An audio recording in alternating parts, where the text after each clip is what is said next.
Hi friends, welcome to our channel. ఇవాల్టి simple and tasty recipe వచ్చేసి తోటకూర curry. తోటకూరతో మీరు ఎన్నో రకాలుగా కర్రీస్ చేసుకొని ఉంటారండి. అందులో ఇదొక వెరైటీ. ఇలా గనక చేసుకున్నట్లయితే చాలా సింపుల్ ఇంగ్రీడియంట్స్ తోటి చాలా రుచిగా టేస్టీగా వస్తుందండి కర్రీ అయితే. ఫస్ట్ టైం వంట చేసే వారికి కూడా చేసుకోవడం చాలా సులువుగా ఉంటుంది, రుచి అద్భుతంగా ఉంటుంది. ఇక లేట్ చేయకుండా ఈ సింపుల్ అండ్ టేస్టీ తోటకూర కర్రీని ఎలా రెడీ చేసుకోవాలి, దాని ప్రాసెస్ ఏంటనేది చూసేద్దాము. తోటకూర కర్రీ రెడీ చేసుకోవడానికి నేను ఇక్కడ 6 మీడియం సైజ్ కట్టల తోటకూరను తీసుకున్నాను. చూడండి ఫ్రెండ్స్, తోటకూర ఎంత ఫ్రెష్గా ఉందో. వేర్లు కట్ చేసి పడేసిన తర్వాత ఇందులో గడ్డి లాంటివి ఉంటాయి, అవి తీసేసి తోటకూరనంతా కూడా ఇలా గిన్నెలోకి తీసుకున్నాను. శుభ్రంగా కడిగి పెట్టుకోవాలి. ఇప్పుడు ఈ కర్రీలోకి పోపు రెడీ చేసుకోవాలి. స్టవ్ పైన ఒక బాండి పెట్టుకొని అందులో 4 స్పూన్ల వరకు నూనె పోయాలి. నూనె వేడైన తర్వాత 1 స్పూన్ వరకు పచ్చి శనగపప్పు, 1/2 స్పూన్ వరకు ఆవాలు, 1/2 స్పూన్ వరకు జీలకర్ర వేయాలి. ఈ ఆవాలు జీలకర్ర చిటపట్లాడేంత వరకు కొద్దిసేపు ఫ్రై చేసుకోవాలి. అవి బాగా ఫ్రై అయిన తర్వాత సన్నగా పొడవుగా తరిగిన ఉల్లిపాయ ముక్కలు వేసుకోవాలి. నేను ఇక్కడ పెద్ద సైజు ఒక ఉల్లిపాయ తీసుకున్నానండి, వీలైనంత సన్నగా తరిగి వేసుకోవాలి. ఇప్పుడు ఈ ఉల్లిపాయలు పచ్చివాసన పోయేంత వరకు ఫ్రై చేసుకుంటే సరిపోతుంది. మరీ కలర్ వచ్చేంత వరకు కాకుండా పచ్చివాసన పోయేంత వరకు ఫ్రై చేసుకోండి.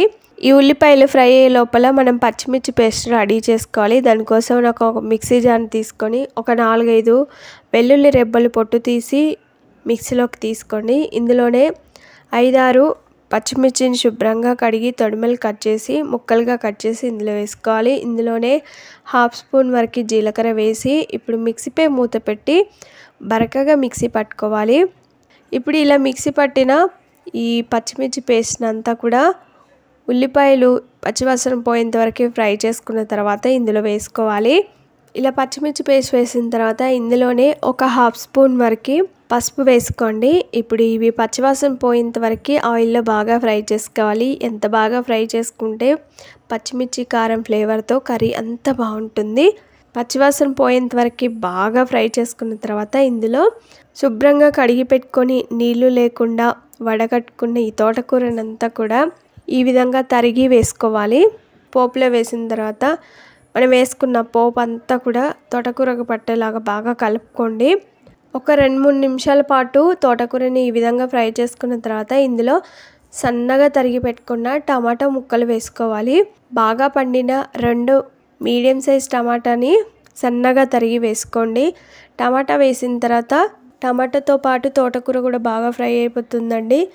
తోటకూర బాగా ఉడికిన తర్వాత టమాటా వేస్తే టమాటా ముక్కలు తొందరగా ఉడకవు కాబట్టి అది కొంచెం పచ్చిగా ఉన్నప్పుడే టమాటా ముక్కలు వేసుకొని బాగా కలిపి ఈ బాండీపై ప్లేట్ పెట్టి ఆ ప్లేట్లో నీళ్లు పోసి పెట్టుకోవాలి.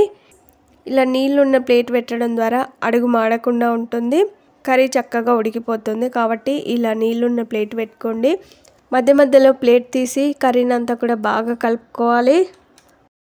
అది సాఫ్ట్గా అయిన తర్వాత ఇందులో 1/2 స్పూన్ వరకు ఎండుకారం వేసుకోవాలి.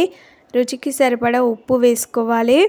పచ్చిమిర్చి కారం కొంచెమే వేసాం కాబట్టి ఇంకొక 1/2 స్పూన్ వరకు ఎండుకారం వేసాను. ఉప్పు కారం వేసిన తర్వాత ఒకసారి బాగా కలుపుకొని కారం మగ్గేంత వరకు కొద్దిసేపు బాగా ఉడికించుకోవాలి.